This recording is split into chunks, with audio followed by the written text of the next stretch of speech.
Assalamualaikum warahmatullahi wabarakatuh. Perkenalkan, nama saya Inarsi Utami, NPM 10119023 dari Setia Stenby Bandung. Di sini saya ingin menjelaskan tentang analisis rasio aktivitas. Yang pertama, di sini saya ingin menjelaskan mengenai pengertiannya. Menurut Brigham and Houston 2003, rasio aktivitas atau rasio manajemen aset adalah suatu ukuran untuk melihat seberapa efektifnya suatu perusahaan dalam mengelola aset. Tentu saja dalam rangka meraih manfaat ekonomisnya. Itulah kenapa rasio keuangan juga disebut rasio pemanfaatan. Selanjutnya itu saya ingin membahas mengenai manfaat rasio aktivitas. Ada beberapa manfaat dari rasio aktivitas. Yang pertama, melalui rasio ini perusahaan itu dapat mengetahui berapa kali penanaman dana yang perlu dilakukan untuk aktivitas tetap dalam suatu periode. Yang kedua, rasio aktivitas itu bisa membantu manajemen untuk mengukur berapa hari piutang tak dapat ditagih. Manajemen juga bisa menggunakannya untuk mengestimasi rata-rata piutang dapat dilunasi oleh debitur.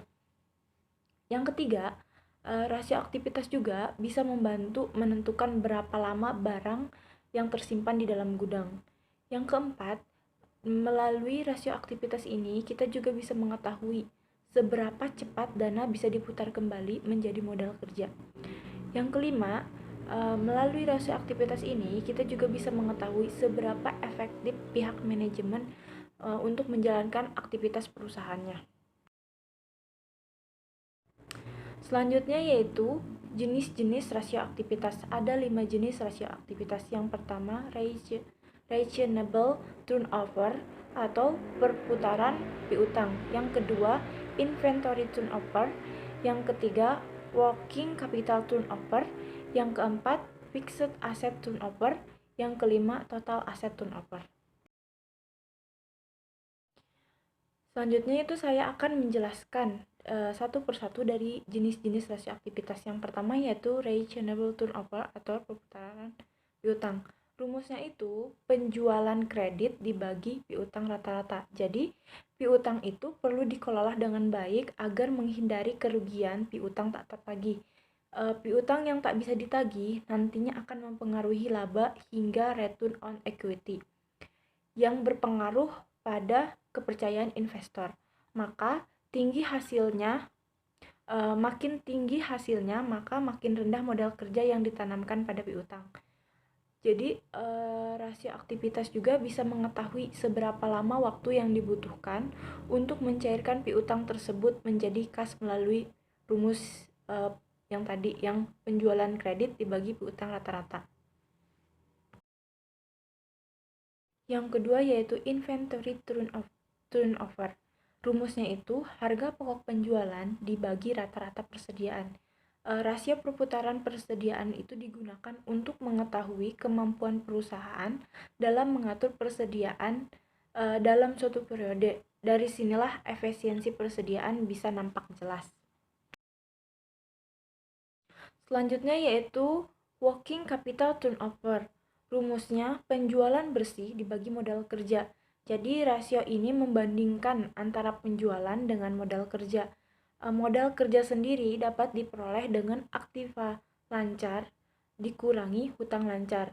Bila hasilnya rendah, maka ada kelebihan modal kerja yang terjadi.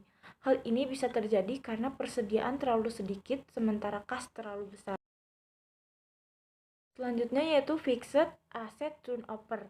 Rumusnya penjualan dibagi aset tetap. Rasio ini digunakan untuk mengetahui seberapa optimal aktiva tetap menunjang penjualan perusahaan. Semakin tinggi nilainya, maka semakin efektif penggunaan aktiva tetap tersebut.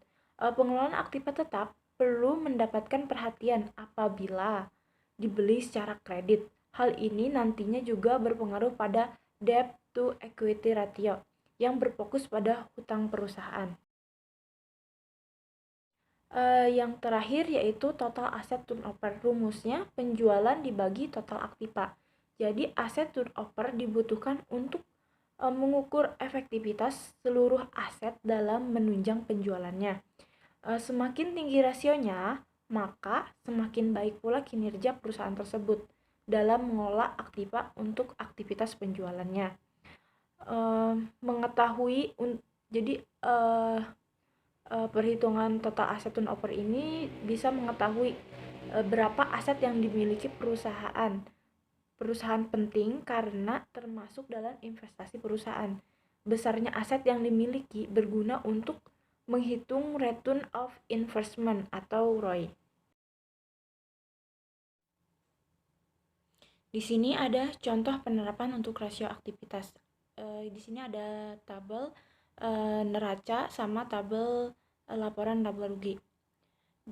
Dari tabel kedua laporan ini kita disuruh cari kelima jenis rasio aktivitas itu. Yang pertama kita akan menghitung ratio turnover atau rasio perputaran piutang.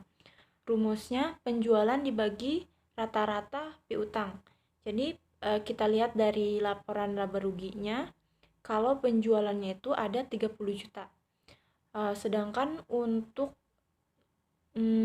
rata-rata piutangnya itu 4 juta ditambah 4 juta dari laporan neraca itu baru dibagi 2. Hasilnya 7,5 kali. Jadi di sini menunjukkan bahwa penjualannya bagus. Jadi reasonable turnover-nya bagus, berarti perusahaan ini cepat dalam menagih hutangnya. Selanjutnya yaitu inventory turnover atau rasio perputaran persediaan. Rumusnya HPP dibagi persediaan. Nah, HPP-nya ini ada 20 juta. Persediaannya ini 15 juta dari tabel neracanya. Dari tabel neracanya ada 15 juta ditambah 5 juta dibagi 2. Jadi hasil penjumlahannya yaitu ada 2 kali. Berarti di sini karena jika nilai rasionya semakin tinggi maka bagus juga untuk perusahaannya. Berarti di sini perusahaan bagus saat mengoptimalkan pengeluarannya. Selanjutnya yaitu working capital turnover. Rumusnya yaitu penjualan dibagi modal kerja. Nah, penjualannya 30 juta dibagi modal kerja, yaitu 22 juta dikurang 6 juta. Nah, hasil dari penjumlahan semuanya itu 1,87 kali. Ini berarti jika nilainya rendah berarti ada kelebihan modal kerja. Selanjutnya yaitu fixed asset turnover. Rumusnya penjualan dibagi aset tetap. Penjualannya ada 30 juta dibagi 6.500.000. Jadi hasilnya 4,61 kali. Berarti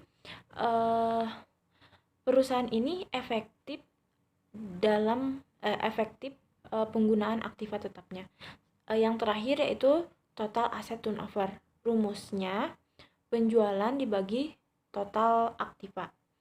Penjualannya 30 juta, total aktivanya 28.500.000. Jadi hasil perhitungannya 1,05 kali.